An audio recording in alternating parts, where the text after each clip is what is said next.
जय Hind. Welcome you all on the easiest platform of English plus one. आज हम describe करने जा रहे हैं क्लास 12 की एक फेमस पोएम है अ रोड साइड स्टैंड। इसके बारे में जो भी दिया है ऊपर, टोटल जो कंटेंट है वो रॉबर्ट फ्रॉस्ट यानी इसके पोएट के बारे में है। काफी सेंसिटिव और फेमस पोएट है, इनके बारे में आप पढ़ लेना। हम डायरेक्टली पोएम को पढ़ते हैं कि इसमें क्या कहा गया है। ऑलरेडी रॉबर्ट फ्रॉस्ट के बारे में आपसे बता देना कि समाज में हो रही जितनी भी घटनाएं हैं ना, जिससे मानव जाति जो है वो गरीबी और अमीरी की एक जाल में फंस करके ना तबाह हो रही हो, यानी उसके साथ बहुत ही गलत हो रहा हो, उसके साथ अन्याय हो रहा हो, उसको एक्सप्लॉइट किया जा रहा हो, इसके बारे में ज्यादातर लिखते हैं। तो इन्हीं सब मैटर को लेकर के इस पोएम को लिखा गया है। डायरेक्टली पढ़ते हैं। कह रहा है, have you ever stopped at a road side stand, what have you observed there? क्या कभी आपने अपने आप को एक रोड साइड स्टैंड के पास रोका है? आपने वहां पे क्या ऑब्जर्व किया, क्या ध्यान से देखा? रोड साइड स्टैंड क्या होता है ना, छोटी दुकानें होती हैं जो अपनी जीविका के लिए खड़ी होती हैं, अपना सामान बेच रही होती हैं रोड के किनारे यानी हाईवेज के किनारे। अब पढ़ते हैं पोएम में क्या कहा गया है। सबसे पहले आपको बता दें, ये जो पोएम है ना, ये पास्ट में लिखा हुआ है, मतलब यहाँ पर वॉज लिखा हुआ है ना, तो आपको यहाँ पर इज समझना है, क्योंकि अगर आप प्रेजेंट को लेकर के चलोगे ना तो जल्दी से समझ में आ जाएगा। इसलिए हमने वॉज को यहाँ पर इज शो कर दिया है। The little old house was out with a little new shed. कह रहा है ना कि जो लिटिल ओल्ड हाउस है ना, जो लिटिल ओल्ड हाउस है वो with a little new shed के साथ आउट में है। अब किस चीज से आउट में है, किस चीज के बाहर या किनारे है, आपको आगे पता चलेगा। यानी किसी चीज के बाहर, किसी चीज के साइड में एक ओल्ड हाउस है, छोटा सा हाउस है, और वो किसके साथ है? एक छोटे से शेड के साथ है। ये कहना क्या चाह रहा है? In front of the edge of the road. ये कहां पर है? ठीक सामने है, और जो किनारा है रोड का ना वहां पर है, यानी रोड के किनारे के ठीक सामने है। अब आप समझ सकते हो कि अगर ये रोड जा रही है तो इसका एज ये हो गया, और एज के जस्ट सामने वो क्या है? एक लिटिल ओल्ड हाउस है जिसमें एक न्यू शेड पड़ा हुआ है, यानी एक दुकान टाइप का बनाया हुआ है। और कह रहा है जहां पर ना ट्रैफिक स्पीड, स्पीड का सेकंड फॉर्म है स्पीड, जहां पर जो ट्रैफिक है ना वो बहुत तेज आती जाती है। यानी एक छोटा सा पुराना घर है, उसके साथ एक शेड भी लगा हुआ है, और एक हाईवे के किनारे ये सारी चीजें दिखाई दे रही हैं, जहां पर बहुत तेज तेज से क्या आती है? ट्रैफिक आती है, मतलब गाड़ियां आती हैं। A road side stand that too pathetically played. वहां पर एक रोड साइड स्टैंड है, मतलब एक दुकान आपको दिखाई दे रही है जो आवश्यकता से अधिक बुरी स्थिति में प्लीड कर रही है। एक्चुअली प्लीड का मतलब होता है रिक्वेस्ट करना, है ना। यहां उस प्लीड का सेकंड फॉर्म लिखा गया है। कह रहा है कि वहां पर एक रोड साइड स्टैंड है ना जो बड़ी ही बुरी अवस्था में ना, अत्यधिक बुरी अवस्था में ना प्लीड कर रहा है, मतलब रिक्वेस्ट कर रहा है। जिस दुकान पे कोई नहीं जाता है तो लगता है कि दुकान भी एक रिक्वेस्ट डाल रही है कि कृपया आप मेरे पास आए और मेरे सामान को खरीदें। वही कह रहा है कि वो जो रोड साइड स्टैंड है ना वो पैथेटिकली प्लीड कर रहा है, यानी रिक्वेस्ट कर रहा है। It would not be fair to say, ये कहना बिल्कुल सही नहीं होगा, फॉर अ डोल ऑफ ब्रेड, कि केवल वो डोल ऑफ ब्रेड के लिए वहां पर खड़े हैं। वो जो दुकान लेकर के लोग खड़े हैं वो केवल डोल ऑफ ब्रेड के लिए खड़े हैं, मतलब अपनी जीविका चलाने के लिए खड़े हैं। ये कहना सही नहीं होगा, फेयर नहीं होगा। कहने का मतलब ये है कि ये लोग जीविका से अधिक कुछ पाना चाहते हैं। जैसे कहने का मतलब क्या है, जैसे खाली जीने और खाने से ही तो सब कुछ नहीं चल सकता है ना, लाइफ को चलाने के लिए कुछ और पैसों की जरूरत होती है। तो वही कह रहा है कि ये कहना सही नहीं होगा, मतलब ये कहना गलत होगा कि वो लोग केवल डोल ऑफ ब्रेड के लिए खड़े हैं, नहीं, but for some of the money, the cash. लेकिन ना कुछ पैसों के लिए भी वो खड़े हैं, मतलब जीविका से ज्यादा कुछ पैसों के लिए खड़े हैं, कुछ कैश के लिए खड़े हैं। हुज फ्लो सपोर्ट्स, जो पैसा सपोर्ट को फ्लो करता है, किसके लिए? The flower of cities. Flower of cities का मतलब है शहर के लोगों के लिए कहा गया है।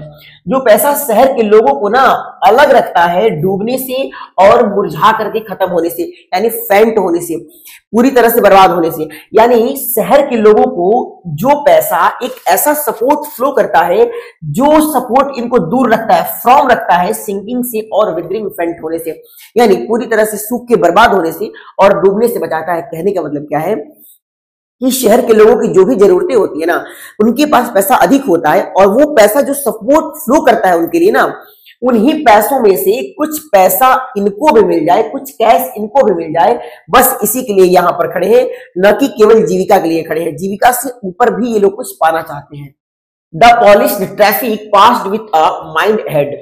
जो पॉलिश्ड ट्रैफिक है ना, चमचमाती हुई कारें हैं ना, गाड़ियां है ना, वो गुजर जाती है वहां से। माइंड हेड का मतलब होता है, हेड माने सीधा, माइंड माने दिमाग, उनका दिमाग सीधा रहता है और वो गुजर जाते हैं। इट मीन्स वो इधर उधर नहीं देखते हैं, सीधा वहां से गुजर जाते हैं। वो ये भी नहीं देखते कि रोड साइड स्टैंड लगी हुई है तो हमें वहां रुकना चाहिए, कभी नहीं रुकते।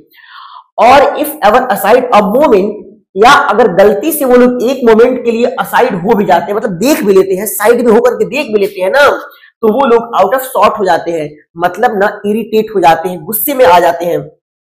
एक तो कभी देखते नहीं है, और अगर देखते भी हैं तो वो लोग काफी गुस्से में आ जाते हैं। अच्छा, इनको गुस्सा किस बात का रहता है, इसको जरा देखना। एट हैविंग, ये पाकर, द लैंडस्केप मार्ड, जो लैंडस्केप वहां की है ना, वो जो सुंदर भूमि दिखाई दे रही है, जिसका व्यू एक अच्छा आता है, जहां पे रोड साइड स्टैंड लगा हुआ है, उनको लगता है ना कि ये लैंडस्केप मार्ड हो रही है, खराब हो रही है। With the artless paint, artless paint उसी दुकान और लिटिल ओल्ड हाउस को कहा गया है, क्योंकि जो गरीब लोग होते हैं वो ऐसा थोड़े है कि एक कॉम्बिनेशन बनाकर पेंटिंग करते हैं, जो मिला वो मार दिया पेंट। लेकिन वहां पर क्या है ना कि दूर से देखने पर वो जो छोटी छोटी दुकानें हैं या छोटी शेड्स है ना, वो एक आर्टलेस पेंट के जैसे दिखाई देते हैं, जिनकी वजह से ये लैंडस्केप मार्ड हो रही है, खराब हो रही है। उस लैंडस्केप की ब्यूटी जो है ना वो खराब हो रही है।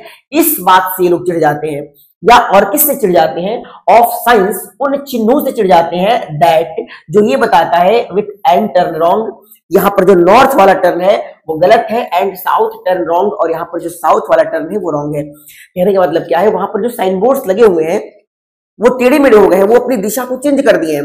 लेकिन इन लोगों को क्या पता है, ये लोग बेचारे गरीब हैं, पढ़े लिखे नहीं है, तो ये वो जानते भी नहीं कि एस टर्न और या फिर एन टर्न क्या होता है।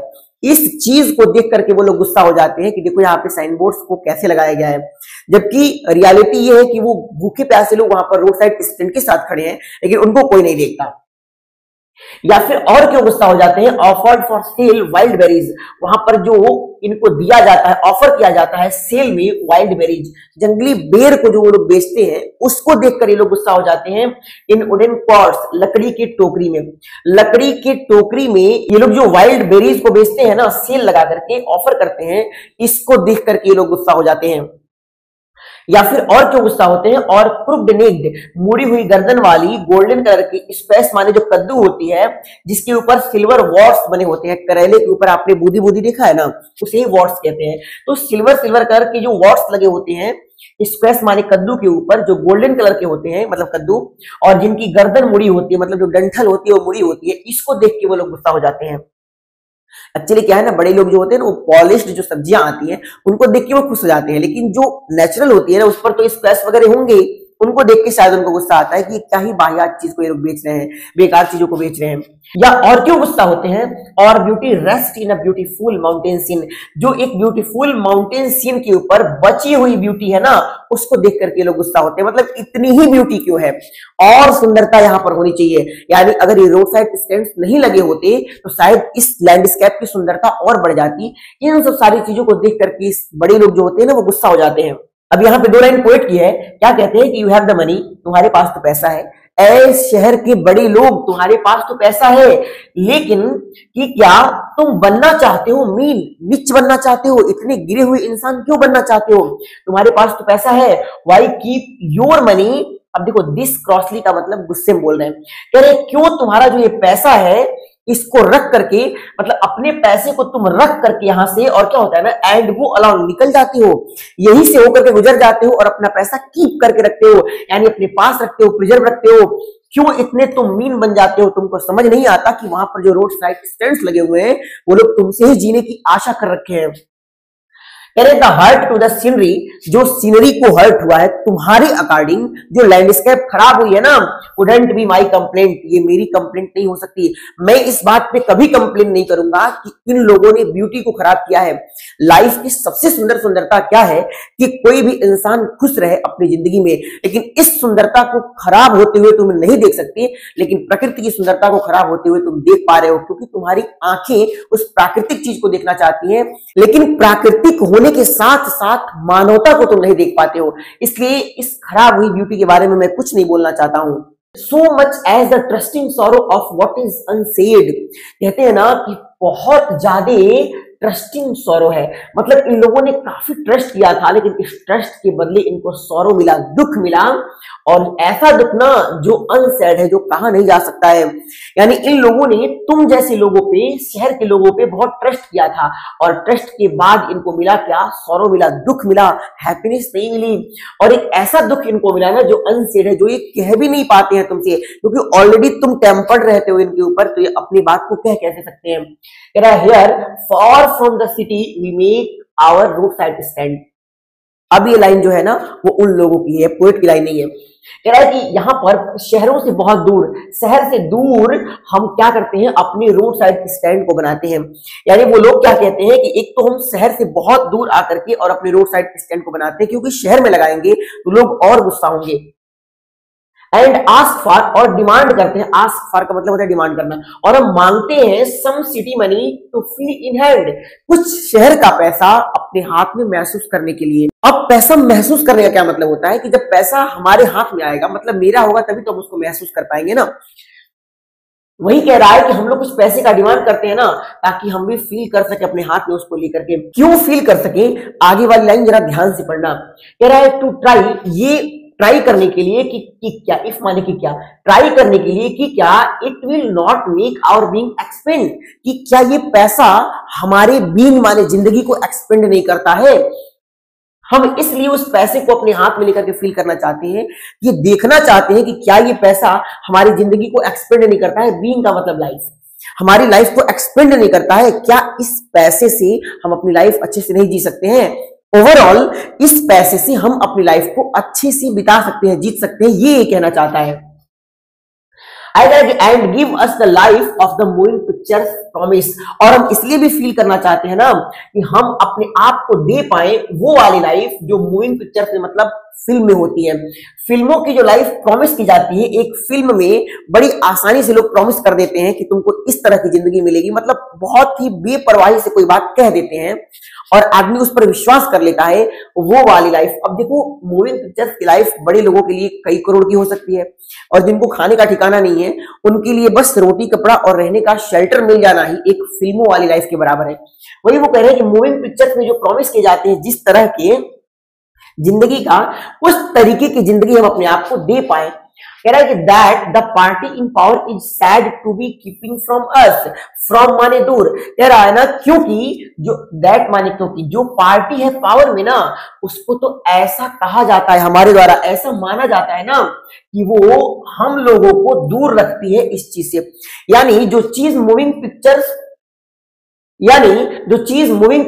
में प्रॉमिस की जाती है, इन चीज से ना ये जो पावर में पार्टी है वो हमें हमेशा दूर रखती है। कहने का मतलब क्या है ना कि रियल में ये चीज हमें कभी नहीं मिलती। यानी पार्टी के जो लोग हैं ना, इस चीज से हमें वंचित रखते हैं, डिप्राइव्ड रखते हैं। केवल ये प्रॉमिस कहने के लिए किया जाता है। इसलिए वो प्रॉमिस जो बड़े लोग कर देते हैं बट कंप्लीट नहीं करते, उस तरह के प्रॉमिस को हम अपने लिए कंप्लीट कर सकते हैं। इसलिए हम कुछ कैश को अपने हैंड में फील करना चाहते हैं, अपने हाथ में लेना चाहते हैं। It is in the news that all the pitiful, किन किन माने वहां के लोगों को कहा गया है, आसपास के लोगों को भी किन कहा जाता है। कह रहा है ना कि ये न्यूज में आया था, क्या आया था कि ऑल दीज पिटीफुल किन्स, जितने भी ये लोग हैं ना, मतलब गरीब जो लोग हैं ना, are to be bought out and mercifully gathered in, यानी ये जो गरीब लोग हैं ना, इनको खरीद लिया जाना है। खरीद लिया जाने का मतलब इनकी जो चीजें हैं जो ये बेचना चाहते हैं उसको खरीद लिया जाएगा। एंड मर्सीफुली गैदर्ड, और इनको दया दिखाते हुए इनके ऊपर दया किया जाएगा और इनको इकट्ठा किया जाएगा ना रहने के लिए एक गांव में। न्यूज में क्या आया था कि इनकी जो चीजें हैं ना उसको खरीद लिया जाएगा, आराम से ये लोग अपनी चीजों को बेच सकते हैं, और उसके बाद एक गांव दिया जाएगा इनको रहने के लिए, इनके ऊपर दया दिखाते हुए। Next to the theatre and the store, जहां पर क्या होगा, ठीक उसी के नेक्स्ट में जहां पर थिएटर भी होगा एंड स्टोर्स भी होंगे। मतलब ये ऐसी जगह पे रहते हैं जहां कुछ नहीं होता है, लेकिन अब इनको एक ऐसे गांव में रखा जाएगा जहां पर स्टोर्स भी होंगे, थिएटर भी होगा, ये अपने सपनों को पूरा कर सकेंगे। वो फिल्मों वाली जो लाइफ होती है, मतलब अच्छी जिंदगी जी सकेंगे, सारी चीजें उपलब्ध हो सकेंगी।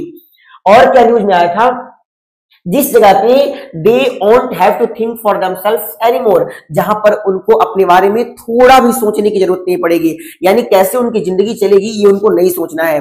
न्यूज में ऐसा आया था कि सब कुछ की व्यवस्था सरकार कर देगी, लेकिन रियलिटी है कि ऐसा होता नहीं है।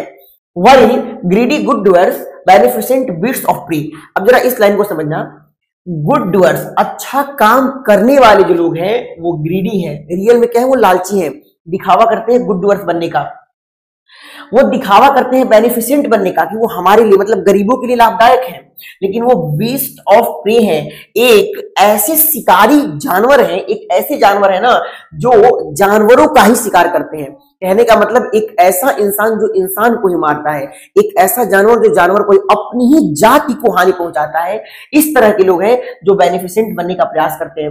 वही कह रहा है कि इतने सारे प्रॉमिस किए जाते हैं, आज भी न्यूज में इतने सारे प्रॉमिस किए गए हैं, लेकिन जो ग्रीडी गुड डूअर्स है, दिखावा अच्छा करते हैं लेकिन अंदर से ग्रीडी हैं, दिखावा लाभप्रद होने का करते हैं लेकिन वो अंदर से बीस्ट ऑफ प्रे हैं, यानी शिकारी हैं, वो लोग स्वार्म ओवर देयर लाइव्स, वो झुंड बना करके अटैक कर देते हैं उन गरीब लोगों की जिंदगियों पे, है ना, इनफोर्सिंग बेनिफिट्स, किसके लिए, बेनिफिट इनफोर्स करने के लिए, पाने के लिए, लेने के लिए, जबरदस्ती उनका लाभ लेने के लिए ना उनको मूर्ख बनाते हैं। ये लोग क्या करते हैं ना, उनके ऊपर झुंड बना करके अटैक कर देते हैं। झुंड बना करके अटैक करने का मतलब क्या होता है, पूरी फोर्स के साथ, जहां 4 गरीब लोग हैं वहां 10 बड़े बड़े लोग चले जाएंगे, तो वही एक तरह का अटैक हुआ ना, उनसे उनका हक जो है उसको छीनने का जो तरीका है आपका, वो एक अटैक करके छीनना है। आगे कह रहा है कि दैट आर कैलकुलेटेड, और ये जो लोग हैं ना ये कैलकुलेटेड है, मतलब इन लोगों के माइंड को हिसाब किताब लगा करके ना कैलकुलेट किया जाता है, टू सो देम, उनको शांत करने के लिए, आउट ऑफ देयर विट्स, और क्या करने के लिए, उनको उनके बुद्धि से बाहर करने के लिए। कह रहा है कि इन लोगों के दिमाग को ना कैलकुलेट किया जाता है, इन बड़े लोगों नेताओं के द्वारा इनके दिमाग को पढ़ा जाता है, और उसके बाद वो क्या करते हैं, इनको ना सुला देते हैं, एकदम शांत कर देते हैं, निष्क्रिय कर देते हैं, पैसिव कर देते हैं, और आउट ऑफ देयर विट्स, ऐसा कर देते हैं ना कि वो अपनी बुद्धि को ही खो देते हैं, अपनी बुद्धि से परे चले जाते हैं वो लोग। ऐसा ये बड़े लोग उनके साथ करते हैं। वो बेचारे भोले भाले लोग समझ नहीं पाते हैं कि हमारे साथ कौन सा गेम खेला जा रहा है। And by teaching them how to sleep, और उनको ये लोग सिखाते हैं, पढ़ाते हैं ना कि सोना कैसे, मतलब आलसी कैसे बनना है। जैसे क्या है, कोई सरकार कह रही है कि हम आपको फ्री में 10,000 रुपए महीने का देंगे, तो वो सरकार आपको ना सूद करने का प्रयास कर रही है, आपके दिमाग को पढ़ करके सुनाने का प्रयास कर रही है आपको। और कह रहा है कि दे, और वो बेचारे गरीब लोग हैं ना, स्लीप ऑल डे, पूरे पूरे दिन सोते ही रह जाते हैं। मतलब सोने का जो समय है वो रात का है, लेकिन ये दिन में सोना शुरू कर देते हैं। मतलब जो इनकी कमाने खाने की दिनचर्या है ना, जो बुद्धि का प्रयोग है ना, वो खत्म हो जाता है। ये बड़े लोग ऐसा चाल चलते हैं इनके ऊपर की। और ये गरीब लोग क्या करते हैं, destroy there sleeping at night, ये रात की जो नींद है ना उसे डिस्ट्रॉय कर लेते हैं, खराब कर लेते हैं। और यही जो प्रथा है ना वो एंशिएंट वे से है, यानी प्राचीन समय से ये बड़े लोगों की यही प्रथा रही है ना कि इन लोगों को, इनके दिमाग को पढ़ के ऐसा चाल चलते हैं कि इनका दिमाग बिल्कुल शांत हो जाता है, और ये लोग रात की नींद को खत्म कर लेते हैं, और दिन की जो नींद है उसे क्या करते हैं, लेना शुरू कर देते हैं। कहने का मतलब क्या है, रात में आदमी सोता है, दिमाग रिलैक्स होता है, तो सुबह एकदम एनर्जेटिक होकर के काम करता है, अपनी जीविका कमा लेता है। लेकिन जब वो दिन भर सोएगा तो रात को क्या ही करेगा, रात को दिमाग उतना एक्टिव नहीं होता है ना, काम करने के लिए दिन ही बनाया गया है और सोने के लिए रात बनाई गई है। तो यहाँ पर एक प्रोवर्ब के रूप में भी यूज किया गया है कि ये लोग उल्टा कर देते हैं उनके दिमाग को। आगे कह रहा है, sometimes I feel myself I can hardly bear, ये यहाँ पोएट कहते हैं कि कभी कभी ना मुझे ऐसा फील होता है ना अपने आप से कि मैं मुश्किल से इस बात को सह पाऊंगा, मैं सह नहीं पाऊंगा इस बात को। The thought of so much childish longing in man, कह रहे इस ये जो थॉट है ना इन गरीब लोगों का ना बहुत ज्यादा चाइल्डिश लॉन्गिंग है, मतलब एक ऐसी इच्छा जो छोटे बच्चों की होती है ना, और वो भी बेकार में। इस लाइन को जरा ध्यान समझना, ये कह रहे हैं ना कि छोटे बच्चों जैसी जो इच्छा है ना बहुत ज्यादा इन लोगों की, इस बात का विचार, मतलब ये विचार कि ऐसे बेचारे लोग इतनी इच्छा रखे हैं, जो बच्चों वाली इच्छा रखे हैं ना, और ये इच्छा क्या है, इनवेन है। इनवेन का मतलब होता है व्यर्थ में, यानी व्यर्थ में ये बेचारे भोले भाले लोग बच्चों जैसी इच्छा लगा करके बैठे हुए हैं। इस विचार से मुझे बहुत आहत होता है और लगता है कि मैं इस बात को सह नहीं पाऊंगा। The sadness that lurk near the open window there, ये विंडो किस चीज की है, उस दुकान की विंडो को कहा गया है। कह रहे हैं ना कि जो उदासी है ना, जो मडराती है, वही लर्क करती है नियर द ओपन विंडो, खुली हुई उस विंडो के आसपास। यानी वो जो दुकान खुली है, विंडो खुला हुआ है, लेकिन वहां पे लोगों को आकर के कुछ खरीदना चाहिए, लेकिन लोग जब खरीदेंगे तो हैप्पीनेस स्प्रेड होगी, लेकिन वहां कोई नहीं जाता है। इसलिए इन्होंने कहा है ना कि वहां पर मंडराने वाली चीज, लर्क करने वाली चीज क्या है? उदासी है। यानी वहां पर जो सैडनेस है ना, वो मंडराती रहती है। दैट वेट्स, जो विंडो ना वेट करती है पूरे पूरे दिन लगभग लगभग ओपन प्रेयर के रूप में। यानी वो जो विंडो है ना, वो पूरे पूरे दिन ऐसा लगता है ना कि भगवान से प्रार्थना कर रही है कि मेरे पास कोई आए, मेरे पास कोई आकर के कुछ चीजों को खरीदे। इसलिए इस विंडो को वेट करने के लिए कहा गया है। मतलब ये विंडो ही वेट करती है, कहने का मतलब उस दुकान पे कोई नहीं जाता है, तो लगता है कि वो दुकान भी वेट कर रही है कि कोई मेरे पास आए। और ये दुकान में वेट किसका करती है ना? फॉर द स्टिल्स, माने आवाज को, ऑफ ब्रेक्स, यानी ब्रेक की जो आवाज होती है ना, गाड़ी के रुकने की जो आवाज होती है, उसका वेट करती है। The sound of the stopping car, यानी रुकती हुई कार की जो साउंड होती है ना, उसका वेट करती है ये जो ओपन विंडो है। और प्रेयर करती है, यानी प्रेयर करते हुए कहती है कि काश मुझे ना स्टिल्स ऑफ ब्रेक और साउंड ऑफ स्टॉपिंग कार सुनाई देता। Of all the 1000 selfish cars that pass, कह रहे कि जो हजारों हजारों स्वार्थी कार वहां से गुजरती है ना, स्वार्थी कार का मतलब स्वार्थी लोग जो वहां से गुजरते हैं ना, just one to inquire what a farmer's price are, वो एक तो पहले रुकते नहीं है, और रुकते भी है तो करते क्या है? वो इंक्वायर करते, मतलब इंक्वायरी करने के लिए रुकते हैं ना, ये जो किसान है उनके प्राइस क्या है, इनकी जो अलग अलग सामान के रेट क्या है, बस रेट पूछ के चले जाते हैं। एंड और क्या करते हैं वो लोग? एंड वन डिड स्टॉप, और एक तो रुक गया वहां पे, but only to plough up grass, लेकिन उसने क्या कर दिया? उखाड़ करके फेंक दिया वहां की घास को। In using the yard to back and turn around, जो उसने किया क्या था ना कि यार्ड का यूज कर लिया, मतलब वो जो खाली जगह थी उसका यूज कर लिया, इसके लिए बैक एंड टर्न, पीछे किया और मुड़ाया अपनी गाड़ी को, चारों तरफ मुड़ाया, जिसकी वजह से क्या हो गया? वो जो घास थी वो खराब हो गई। मतलब कहने का क्या है कि जो लोग आते हैं वो रुकते भी है तो कोई रेट पूछता है, कोई गाड़ी मोड़ने के लिए वहां से रुकता है, कोई ये नहीं देखता कि वो लोग बैठे क्यों हैं। And another to ask the way to where it was bound, और ये बार बार एग्जाम्पल दे रहे हैं कि एक आदमी आता है तो वो क्या करता है ना, पूछता है कि ये रास्ता कहां तक जाता है, मतलब जो सामने वाला रास्ता है ये कहां तक बाउंड होने का मतलब कहां इसका एंडिंग है, ये रास्ता कहां तक जाता है, कुछ ऐसे पूछने लग जाते हैं। एंड अनदर टू आस्क, और एक आता है तो पूछता है, could they sell it a gallon of gas, क्या ये जो लोग हैं, मतलब क्या उन लोगों से पूछता है कि आप लोग गैलन ऑफ गैस बेचते हो, यानी गैलन लगभग 4.5 लीटर का एक पैमाना होता है। तो वही कह रहा है, कुछ लोग आके पूछते हैं कि क्या आपने गैलन में गैस को रखा है, हमें गैस की जरूरत है। जो दिखता है वो नहीं पूछते हैं, और जो नहीं दिखता है उसके बारे में पूछते हैं। ये लोग और भी परेशान हो जाते हैं जो दुकान लगा करके वहां पर बैठे हुए हैं। अब यहाँ पे पोएट क्या बोलते हैं? कहते हैं दे कुडंट, वो लोग नहीं बेचते हैं, वो लोग नहीं रखे इन सब सारी चीजों को। क्रॉसली मतलब गुस्सा होकर के बोलते हैं, कहते हैं दे हैड नन, ऐसा उनके पास कुछ नहीं है, वो गरीब लोगों के पास ऐसा कुछ नहीं है जो तुम चाह रहे हो। कह रहे डिडंट इट सी, क्या तुम्हें दिखता नहीं, ये चीज तुम्हें नहीं दिखता? ऐ बड़े लोग, इन चीजों को तुम नहीं देखते कि उनके पास क्या है क्या नहीं है, जो है वो तो पूछते ही नहीं हो, और जो नहीं है उसके बारे में तुम पूछते हो? नहीं, बिल्कुल नहीं। इन कंट्री मनी, जो इस देहात का पैसा है ना, इस देहात के पैसे में the country scale of gain, यानी इस देहात में जो लाभ का पैमाना है ना, इस देहात में जहां के लोग हैं, यहाँ पे जो लाभ का पैमाना है ना, प्रॉफिट का जो एक इनका पैमाना है ना, उस पैमाने में, उस देहात के पैसे में ना, जो इनकी जरूरत है, वो जरूरत क्या है? लिफ्ट ऑफ स्पिरिट, यानी आत्मा को उठाने वाली। कहने का मतलब क्या है? एक मोटिवेशन जो है, जैसे पैसा भी क्या है? एक मोटिवेशन है। जब आपके पास पैसा रहेगा तब ना आप अपने जरूरतों को पूरा करने की सोचोगे, या एक नई जरूरत को क्रिएट करोगे।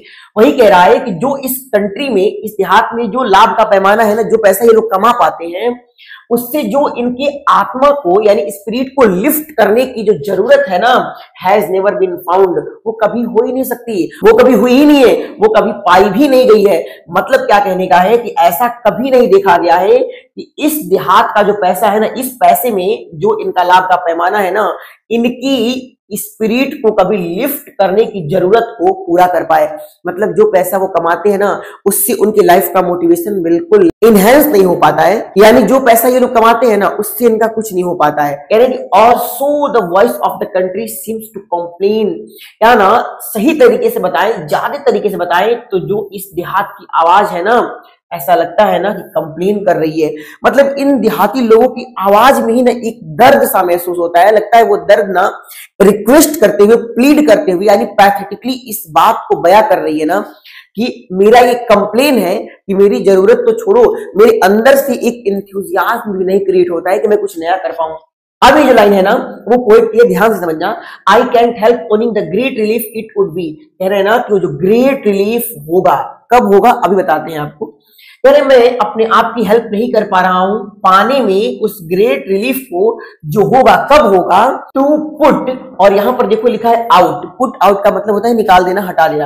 कह रहे हैं कि मैं उस ग्रेट रिलीफ को पाने में अपनी मदद नहीं कर पा रहा हूं, जो कब होगा कि अगर कोई पुट आउट कर दे इन पीपल को एक झटके में इनके पेन से, यानी इनका जो दर्द है ना, इनके दर्द से एक झटके में अगर कोई आ करके इन लोगों को उससे अलग कर दे, एक झटके में इनके दर्द को समाप्त कर दे, और इनके दर्द को समाप्त होने के बाद मुझे जो ग्रेट रिलीफ मिलेगा ना, उस ग्रेट रिलीफ को मैं नहीं पा रहा हूं, मैं अपने आप की हेल्प नहीं कर पा रहा हूं कि मैं उसे पाऊं। कहने का मतलब कि न इनका दुख खत्म हो रहा है और न मुझे वो ग्रेट रिलीफ मिल रहा है। और वो कब होगा, जब एक झटके में कोई इनके दुख को इनसे बाहर निकाल दे या इनको दुखों से बाहर निकाल दे, तब मुझे होगा।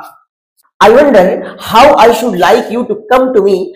कह रहे हैं पोएट कि मैं सोचता हूं ना कि मैं कितना ज्यादा पसंद करूंगा कि तुम आओ मेरे पास। तुम माने कोई एक बड़े आदमी को कह रहे हैं, किसी नेता को कह रहे हैं कि तुम मेरे पास आओ, और मैं कितना ज्यादा लाइक करूंगा इस चीज को, कितना पसंद करूंगा।